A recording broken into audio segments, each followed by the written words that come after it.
Well, springtime and love is in the air. Yes, we've heard that forever.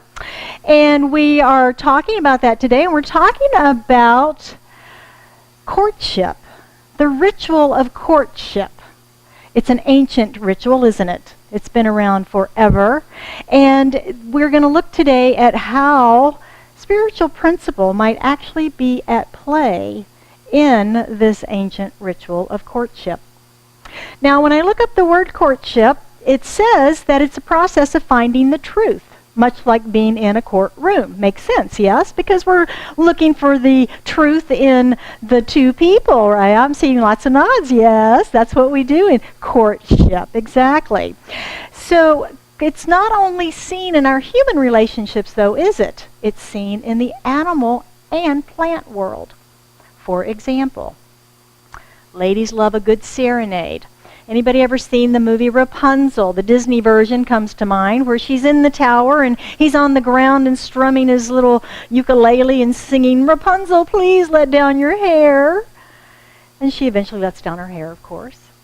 And many birds have a special song in the springtime that they sing to attract a mate, in addition to their brightly colored feathers and markings and things that the males have. I never used to understand as a kid why the boy birds were so much prettier than the girl birds. But they are. And then, of course, if you've ever heard that haunting song of the humpback whales. Yeah, it's the boy whales singing to attract the females during the mating season. And flashy moves get the girl, as we all saw in Saturday Night Fever, right? Sure. Now, who could forget those moves?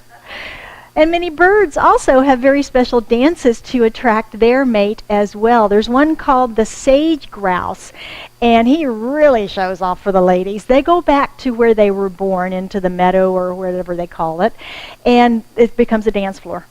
And these birds dance and preen and strut and fan their tail feathers, and they've got a bright yellow air sac that they inflate and strut around and attract the ladies. And it's said that the ladybirds might show up there single, but they certainly end up going home with the best dancer of the evening. Now, that may sound familiar to some.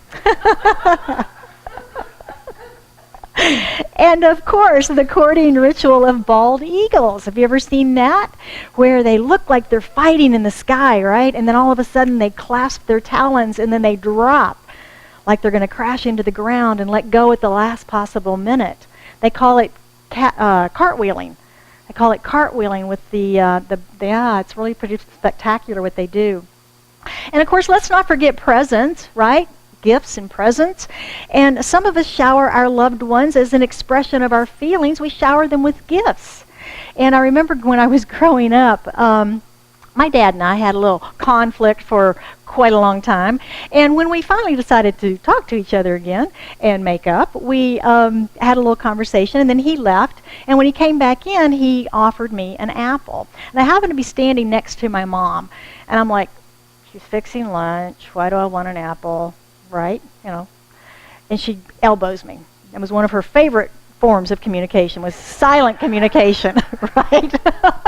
It's like, okay, that means I should take the apple. So I did, thanked him, and he left. And I looked at her, I was like, what? She says that's how he was expressing his apology. I said, oh. So I learned at a very young age that we all don't express in words, that we sometimes express in gifts and other actions. And the male bower birds from Australia do a similar type of thing as far as presents. They build a nest for the ladies. And the birds are blue. The birds have blue eyes. They're very beautiful. And so they like blue. So they make that pretty nest, and then they decorate it with things that they find that are blue. Isn't that fascinating?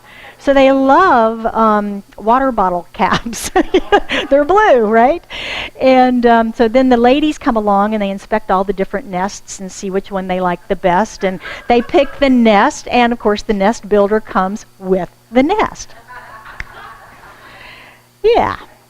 And of course, have you ever seen those really interesting underwater crop circles, they call them, that Kind of look like sand mandalas that the Tibetan monks do.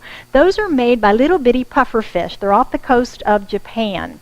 And little 5-inch pufferfish spend about 10 days building these big 7-foot circles. And they finally figured out that the purpose of them is to attract the females. And the females come in and they inspect the different ones, and then they decide which one's the prettiest one. And the boys decorate them with shells and coral and stuff. And the girls come in and they lay their eggs right in the middle of the nest and then leave. And then the boys come in and they stay with they fertilize and stay with the eggs until they're born about 6 days later, and then they move on. So it's a fascinating mating process, isn't it? Fascinating what happens in nature. So these things don't happen just in the animal world, they also happen in the flower world. Flowers have evolved ingenious methods over time to attract the birds, the bees, and the butterflies, to come and be the liaisons between their blossoms, to do the pollen spreading. So color, scent, shape, and quantity have a big impact on which types of birds or bees or butterflies are attracted to particular types of flowers. So it's all in that courtship of pollination in the symphony of flower life. Isn't that fun?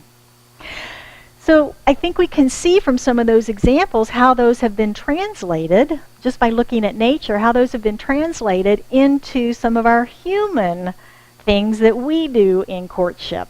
Yes? Gift giving, touch, and appreciation. So many of these rituals can seem strange.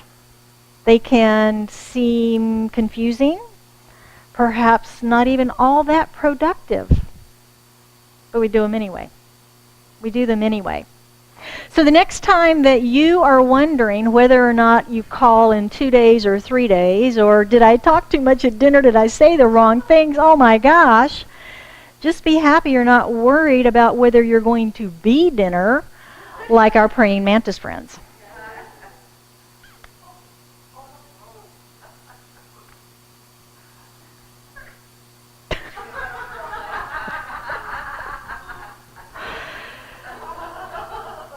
All in the name of love. All in the name of love. All these activities and rituals with plants and animals and humans. All in the name of love. And it seems that we're compelled to court, to flirt at least, in the interest of connection. It's universal, this idea of connecting. And springtime has traditionally been that time, that season of budding love, that we see that coming to blossom, if you will. And anybody that's ever been in a courtship, and hopefully all of you have been at some time, and even those of you who have been married for extended periods of time or in relationship for extended periods of time, I certainly hope you're still courting your sweethearts. Yes? Because we know the importance of that in relationship. The importance of being kind, being helpful, being generous. We know the transforming power of love, and that's what we're really talking about here today, is the transforming power of love. And it applies to men and women. I know traditionally it's been thought that men do the courting and women do the selecting, but I think in the 21st century in Western civilization, it's mutual, isn't it? We both court. We both court. So this simple act of a token of a small gift, a kind gesture around the house perhaps, a special date night, or maybe just looking a little extra special for your sweetheart. These are all things that we see in nature that are being brought forward into our courting relationships. So being and accepting love. That is the dance of courtship. And we know that love is transforming in that activity. Ernest Holmes, founder of Centers for Spiritual Living, also the author, of course, of The Science of Mind, 2 different ones. The one that I'm quoting right now is from 1926. It was the very first one that he wrote. And he defines love in that as the givingness of the self. And I love the simplicity of that definition, that love is the givingness of the self. He goes on, though, in 1938 in the revised version that we use today that we call the textbook, and he says that it is the self-givingness of the Spirit. And that makes sense. If Spirit is love, and love gives of itself, it gives love, yes? And we are that love. And in his New Thought Dictionary, he says, love is the transforming power which brings everything into harmony. And isn't that true? We can be under huge stress, we can have big conflicts, and if we can get back to love, it brings it back into harmony, doesn't it? We see that. And it is the unifying principle, the creative element, the motivating power of all that is fine and noble in life. So when we're talking about courting, we're really talking about the law of circulation, aren't we? We're really talking about circulating our love. And I know a lot of times in our centers, when we talk about the law of circulation, we relate that to the circulation of financial goods, to the giving and the receiving of that financial flow in our life and keeping that moving and circulating. But aren't we really big, old, ginormous circulation systems? If you look at our bodies, we have a circulatory system that is about the blood and the oxygen and how that circulates in us. We have a digestive system that is circulating, right? We also see it in nature, of course. We see it in the ocean with the waves and circulation. Sure, that happens. We see it with rain, the evaporation of the water, and it rains down and evaporates and rains. So we see this idea of circulation all throughout nature and throughout our own physical human form. So what we're doing is circulating love when we're in this idea of courting, giving, receiving, attention, gifts, physical touch. Plus it just feels good, yeah? Sure. So love is what's created us. Love is what we are. It's constantly what we're seeking is that unification because we feel like we're separate. It appears that we're separate. It appears that Susie and I are separate people. She's going, no, we're not. See? We are still connected in this wholeness and this oneness of the divinity from which we came, but it just feels like, it appears that we are separate, but we are not. And we're always seeking that unification. And it's like Tom Cruise said in the movie, "You complete me." And many of us laughed about that when we first heard that back in the day. But coming to understand the deeper realization of what that phrase really means, it is stepping back into that unity and that wholeness that we seek in connection as individuals. We seek wholeness. We seek that completeness once again, that unity, that unification. So in the physical sense, of course, this idea of courting is all about mating and survival of the fittest, right? We know that. But when we move it to the spiritual realm, that's when we can begin to see spiritual principle at play. It's really courting the divine presence. It's really courting the divine presence, re-establishing that connection. Now remember, spirit doesn't move. We do, right? We sometimes move away and think we're separate. So it's the reestablishing of that connection and that wholeness and the oneness of the divine. And once we reestablish that, then we can experience self-love from that inner knowingness, that inner awareness. And then, because we know that everything comes from the unformed, the invisible to the visible, we can begin to experience that love in the physical realm.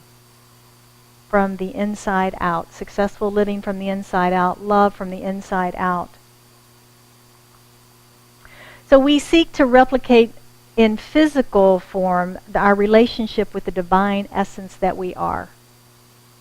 And it makes sense, doesn't it? You know, if we have an idea of a music stand, a thought of a music stand, and then it gets manufactured and made in form, why not love? If we have an idea of what love is, what our definition of love is, and we embody that and we own that, we live that, are we not going to see that expressed in our lives? mirrored and reflected back to us, whatever that might be.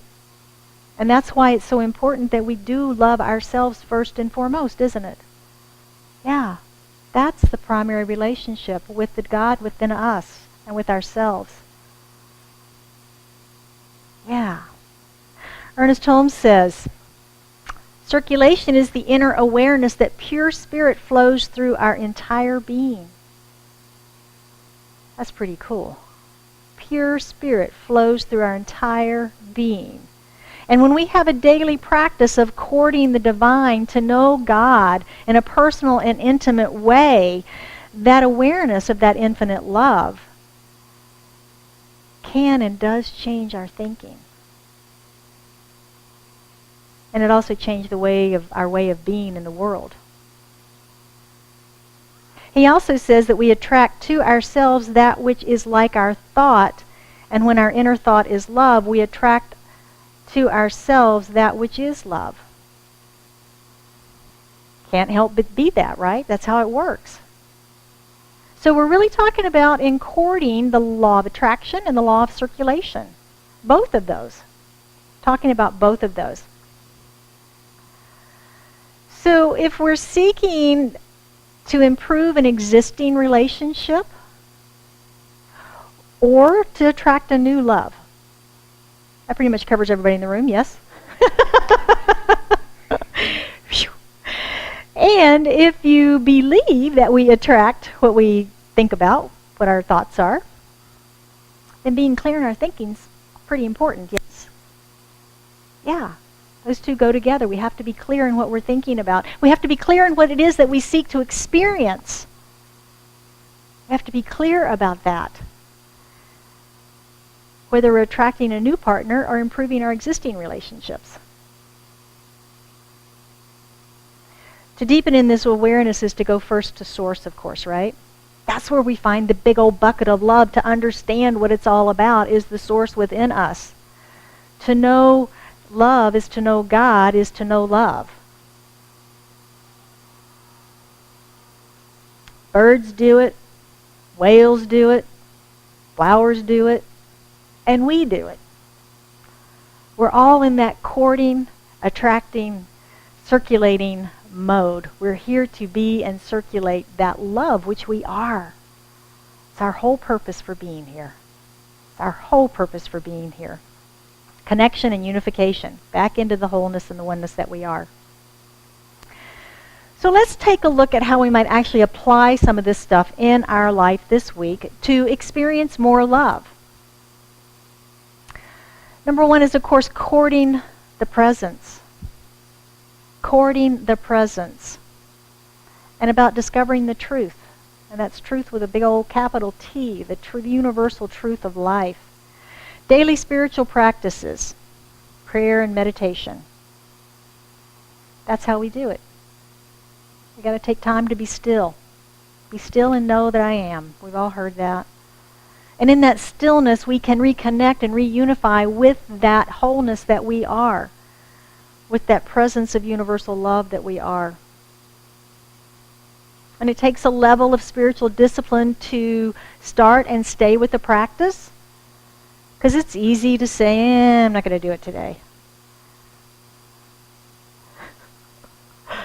My practitioners are all nodding their heads over here. But there's a mystical awareness that happens when you stay with it. There's a mystical awareness that begins to happen and to unfold through us when you stay with it, when you have that daily connection. And I know that many of us have a daily morning practice. And I know that many of us have a morning practice some days. But I promise you that if you start a practice and stick with it for 30 days, it will be transforming to your life. And as I've shared before, when I started, it was difficult to sit there for 3 minutes. Real difficult. But I stayed with it. I stayed with it. And I recommend highly that as the most transformative thing that you can do. And Karen Lewis has a program starting the 1st of May. That's a 21-day program that will get you anchored and guided for 15 minutes each morning. We can all afford 15 minutes each morning. And it's a wonderful program, so see her after service for that. Number 2, you attract to yourself that which is like your thoughts. You attract to yourself that which is like your thoughts. And this is a basic principle of the science of mind. You've all heard this, right? We know this. We attract what we are. Sometimes we're surprised by what we attract. By the way it looks, the way it behaves, perhaps, the way it acts. Yeah. Sometimes we're very surprised by what we attracted in, and we question, did I do that? Right? And sometimes it's so wonderful that we go, did I do that? Yeah. And yes, we do. We do that. Dr. John DeMartini, in the values factor work that we've been doing and studying, one of the things that he says is that all of our relationships, we need an equal balance of support and challenge. We need an equal balance of support and challenge. If either of those get out of whack, if there's too much support and not enough challenge, too much challenge and not enough support, that one feels abusive. The other one can be too, though, can it? So it's that balance, that equilibrium of both of those that we seek. Imagine if we lived in a utopia where we were never challenged. We never had to think. We never had to problem solve. We never expanded. We'd never grow. We'd get pretty bored, wouldn't we? So we need that little bit of challenge to keep us thinking, to keep us creative, to keep us solving problems and expanding and growing. That's how we do it. That's part of our process. It's like the plants that they need the wind, because as the wind blows a little bit and stresses them, they build up heavier fibers to be able to give them more strength to get taller.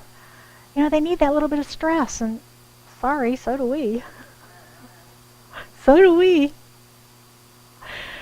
So it's the realization that we really do live in a friendly universe that is here to absolutely support us, and everything that's in our lives is there for purpose.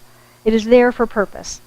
And when we can welcome it, bless it, accept it, it just is easier to deal with, isn't it?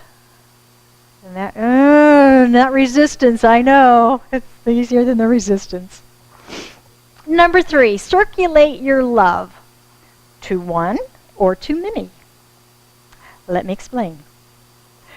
In our Values Factor workshop last week, we did the chapter on deepening your love.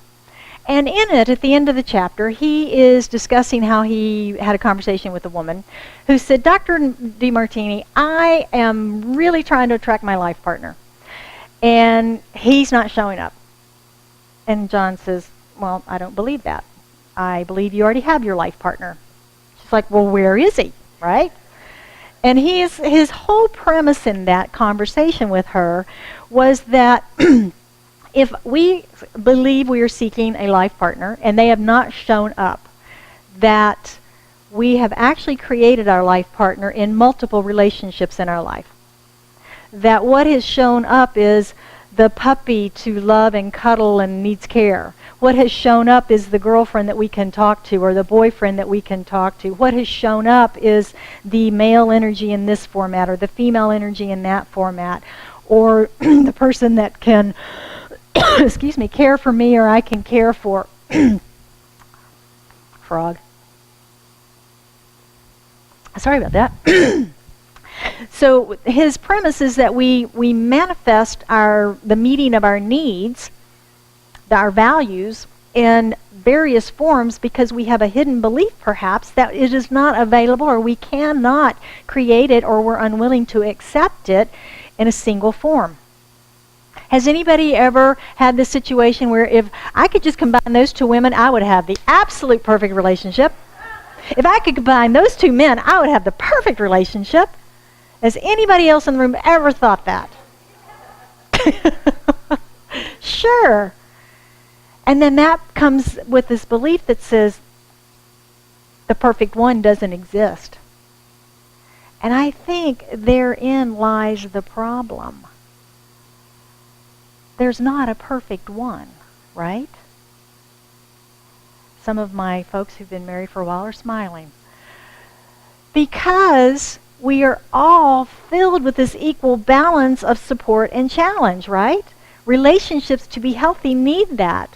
So while I get what Dr. John's talking about with this idea of having the life partner in multiple relationships, multiple sources that fulfill those needs for us, I also think that it's a very, very powerful learning process to understand two things. One, that we might have that hidden belief about what we are seeking, which is that idea of perfection. Bear in mind, when we seek perfection, we must first become it. And the second is that, I lost my point. Oh my gosh. I'll come back. So anyway, I think it's really an important, you, Tom, thank you. Because I was thinking about my friends in here who have very long-term relationships, and they would tell us, I do believe, please correct me if I'm wrong, that there is not that perfection even in your relationships. Even though you've been married 30, 40 plus years, that person you do not put the burden of supplying all of your needs on that one individual person. You have fishing buddies, you have golfing buddies, you have people to go shopping with and girls to go have lunch with to fulfill pieces and parts that are not in that individual. So while I loved what he was saying, which gets us to think about where we have some hidden beliefs, which is always a good thing, I also can appreciate the realization that we cannot put that burden on another person. And I think that's where we get caught up a lot of times. Yeah, that's where we get caught up a lot of times. So whether you're in a long-term committed relationship and just looking to see it expand, grow, and improve, or whether you're seeking that perfect relationship, whichever it is, know that you are here to be love, to accept it and to give it. It is giving and receiving. And that know that when we are in that space, that is when we are in the wholeness of the divine and can live our inspired life. So I want to close this morning with a quote from Dr. Ernest Holmes from his book called Richer Living. He wrote this in 1953 with Raymond Charles Barker. And he and Raymond Charles Barker are the ones that kind of split apart and went different directions in religious science back in the 50s. And they actually tried to remain friends throughout the whole thing, even though the organization split. So they wrote this book together in 1953. And in it he says, "You are either attracting or repelling in accord with your mental attitudes. You are either identifying yourself with lack or with abundance, with love and friendship or with indifference. You cannot keep from attracting into your experience that which corresponds to the sum total of your states of consciousness. It is like the law of reflection. The reflection corresponds to the image held before a mirror. Your life is a mirror peopled with the forms of your own acceptance." And so it is. So thank you for being with us. If you were with us for the very first time today, I hope you found us to your liking and that you will come back and visit again. And everyone is invited to brunch after service this morning. We'd love to connect with you some more. And right now, I'd invite you to join me in prayer as we connect in spirit. How good it is to be together on this beautiful, beautiful day, this beautiful springtime day. As we recognize that there is only one life, and that life is the life of God. It is the one mind, the one heart. It is that which expresses through all, as all, in all. It is circulation, it is attraction, and it is absolute love. Pure, pure energy of love. And all of that is here now in this room and in through and as me and in through and as each one of us as we have come together in unification this morning as community, reconnecting in that oneness, remembering that wholeness of who and what we are as an expression of the divine, as an expression of that one life, as an expression of love. And so knowing this, I speak the word for and about each of us, knowing that love blossoms and blooms in our lives. That we are that which we have come to be, that we are love in form. And then as we do our own courting dances throughout life in all of our relationships, that is the giving and the accepting of love, that circulation of love. And I know for anyone who has anything on their heart today that they seek extra prayer support around, we lift that into this wholeness and this light of prayer this moment, knowing, claiming, and accepting on behalf of them clarity, healing, revelation, truth, abundance, love, relationship, career, whatever it might be, peace, joy, harmony. We know it is theirs now. And so it is with a grateful heart, it is with great gratitude that I simply release this into that activity of the one mind. Knowing that the word spoken is the word made manifest, I release it and let it be, and we affirm it together by saying, and so it is.